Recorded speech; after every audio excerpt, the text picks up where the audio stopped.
muita alegria estar aqui reunido. E dessa vez eu não pude fugir não, porque o Espírito Santo falou algo no meu coração. Ele falou, agora é contigo. Então, vamos trazer o que Deus colocou no nosso coração, né? Abre a Bíblia aí, a palavra, em Romanos, capítulo 1. Capítulo 1, verso 1 a seguir. Louvado seja Deus. Que diz assim, ó. Paulo, servo de Cristo Jesus, chamado para ser apóstolo, separado para o Evangelho de Deus, que ele no passado prometeu por meio dos seus profetas nas Escrituras Sagradas. Este Evangelho diz respeito a seu filho, o qual, segundo a carne, veio da descendência de Davi, e foi designado Filho de Deus com poder, segundo o Espírito de Santidade, pela ressurreição dos mortos, a saber, Jesus Cristo, nosso Senhor. Por meio dele, viemos a receber graça e apostolado por amor do seu nome, para a obediência da fé, entre todos os gentios.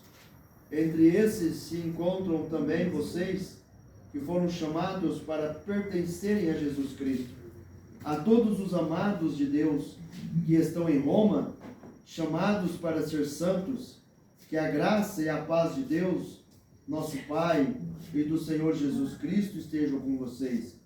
Abram lá em versículo 16, que diz assim: pois não me envergonho do Evangelho, porque é o poder de Deus para a salvação de todo aquele que crê, primeiro do judeu e também do grego, porque a justiça de Deus se revela no Evangelho, de fé em fé, como está escrito, o justo viverá por fé. Amém, irmãos? Amém. Pode assentar, pode ficar atento com a palavra de Deus. O que eu quero transmitir aos irmãos nessa noite, irmãos, é o Evangelho. Não há outra fórmula, não há outra palavra, e nunca vai existir outra maneira de Deus se revelar ao homem, se não for através do Evangelho. Eu olho Paulo, eu vejo Paulo pelas linhas da Bíblia, pelas palavras que nós vemos, por cada epístola que ele escreve. Se nós voltarmos lá em Atos dos Apóstolos, capítulo 9, quando ele estava nas suas mãos com cartas para prender pessoas que pregavam o Evangelho, mas também estava com o coração cheio de ódio, cheio de amargura, de tristeza, porque não conhecia a verdade, porque não conhecia o Evangelho que libertava, que transformava e que curava. Então Paulo, eu vejo ele no primeiro versículo, capítulo de Romanos, quando a Bíblia fala que ele está em Roma, mas ele não está em Roma por estar em Roma. Ele está em Roma porque Jesus falou para ele: é necessário que você seja preso, mas também esteja em Roma. Por que era necessário? Porque preso ou não, irmãos, tinha pessoas que precisavam ouvir o Evangelho. Verdade. Preso ou não, tinha pessoas que dependiam de ouvir a palavra de Deus. Paulo, eu me maravilho em voltando alguns versículos no findar de Atos dos Apóstolos, quando eu vejo no versículo 30, ali no capítulo 28, quando eu vejo assim, durante 2 anos, olha para você ver, Paulo permaneceu na sua própria casa, que tinha alugado, onde recebia todos os que procuravam. Para quê? Pregava o reino de Deus e com toda ousadia ensinava as coisas referentes ao Senhor Jesus, sem impedimento algum. E se você olhar pela Bíblia, ele estava preso. Só que Deus deu uma liberdade a ele de morar em uma casa onde as pessoas o visitavam. Iam visitar Paulo, mas não ia só por visitar, porque Deus, através da boca de Paulo, através de Paulo, queria transmitir o Evangelho àquelas pessoas. Não importava a situação que Paulo estava, não importava a situação que ele se encontrava. Verdade. O que importava é que muitas pessoas iam ouvir Paulo, mas não iam ouvir o que Paulo queria falar, não iam ouvir o que Paulo desejava falar. Ele ouviu que o Espírito Santo queria que Paulo falasse, Aleluia. que era o Evangelho. Glória a Deus. Irmãos, o que nos trouxe aqui hoje foi o Evangelho. Foi o Espírito Santo que nos trouxe aqui hoje. Jesus. E ele nos trouxe com um grande propósito. Um propósito de ouvir este Evangelho. Para que este Evangelho trabalhe em nós, limpe nós, transforme nós. Para que a cada dia que passe a nós, nessa terra, nós estejamos mais perto de Jesus. Se nós olharmos para tudo que está acontecendo na nossa semana, irmãos, Jesus está mais próximo do que nós imaginamos. É verdade. Jesus, a cada dia que passa, nós estamos mais perto da nossa eternidade. Deus nós estamos poderoso, mais perto de morarmos com o nosso Senhor e Salvador. Senhor. Que um dia, como Paulo também não conhecia, nós também não conhecíamos. Mas aprove Deus revelar a nós a tua graça, a tua bondade, o teu amor, o teu poder, para revelar a nós a verdade transformadora. Irmãos, quando eu vejo Paulo, ele suportando tudo aquilo que ele estava vivendo por causa de uma fé, se nós olharmos, não era uma fé verdadeira no começo, porque ele pensava que estava caminhando com Deus. Mas quando Jesus, a caminho de Damasco, no resplendor de luz, aparece a Paulo, e Paulo cai ao chão, e de repente Paulo pergunta: quem tu és? E Jesus responde: sou eu, Paulo. E Paulo fala: quem és o Senhor? Sou eu, Jesus, a quem tu persegues. Aleluia. Olha para você ver, irmão, como que Deus ele manifesta na vida de uma pessoa, não imputando o que Paulo estaria pronto a fazer, mas o que ele poderia fazer depois daquele encontro. É verdade. Jesus transformou a vida de Paulo.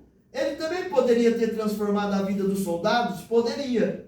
Mas no plano de Deus, era Saulo que teria que ter um encontro com ele. Certa ocasião, a Bíblia nos fala que Nicodemos, ele foi à noite conversar com Jesus.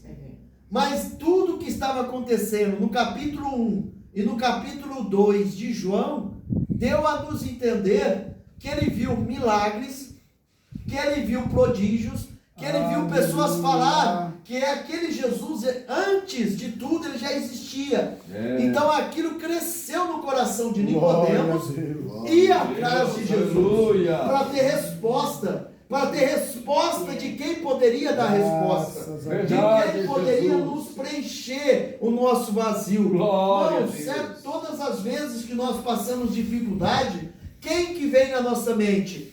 Deus. Porque é Deus que tem a resposta para nós. Não tem o ser humano, irmão. Ele pode ter uma resposta momentânea, que às vezes vai passar 1 hora, 2 horas, um dia, mas isso acaba. Mas Jesus, quando lhe deu a resposta a Nicodemos, vos é necessário nascer de novo.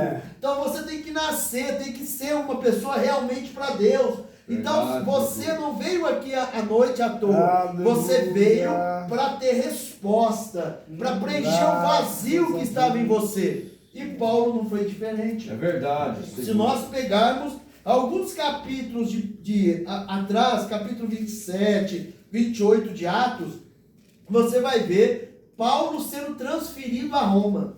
Mas antes de ser transferido, colocaram Paulo aonde? Num navio. E esse navio, irmãos, ao decorrer a viagem, este navio foi passando por algumas dificuldades, turbulências, foi passando algumas dificuldades, ao ponto que a Bíblia nos fala que esse navio acabou-se.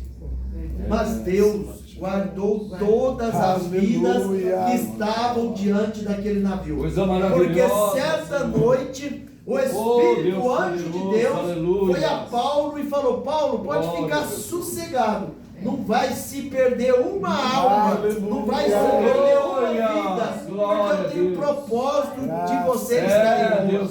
Então, quando Paulo, ele estava naquela dificuldade, mas ele sabia que Deus estava com ele. Ele sabia que Deus ia guardar aquelas vidas, ao ponto de Paulo chegar para os guardas e falar assim: ó, não deixe nenhum daqueles fugir, porque se um fugir, todos nós morreremos.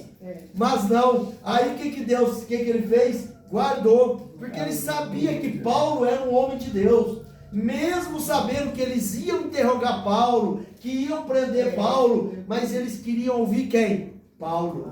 E é assim, irmão, quantas pessoas querem nos ouvir, quantas pessoas querem saber a nossa opinião sobre o caso que ela está passando, sobre as dificuldades que ela está vivendo, e muitas vezes nós fechamos o nosso coração e não queremos deixar Deus nos usar, não queremos deixar Deus transmitir através de nós a bênção para a vida alheia, mesmo a vida que possa estar no mundão, mas Deus quer salvar aquela alma, aleluia, quer restaurar aquela pessoa, e é por isso que nós todas as quintas-feiras adentramos dentro dessas portas para ouvir o Evangelho que salva, o Evangelho que transforma, o Evangelho que traz vida, o Evangelho que restaura uma vida que está nas drogas, no pecado da bebida, da cachaça, da prostituição, e Jesus vai lá e restaura aquela vida e traz para a presença dele, transforma ele e torna ele num pregador do Evangelho, e essa pessoa ela sai pelas ruas, ela sai pelas praças, ela sai pelos vilarejos,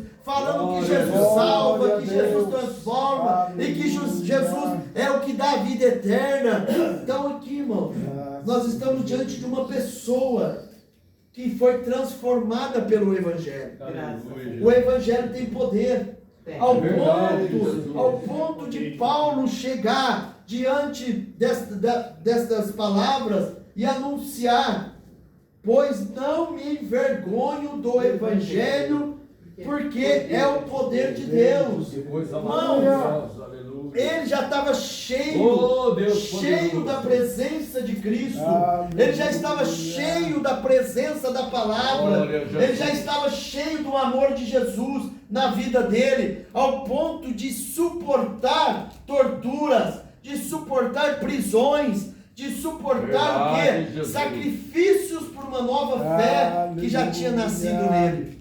E ele vai a Roma para pregar o Evangelho. Ele vai a Roma para anunciar o Evangelho.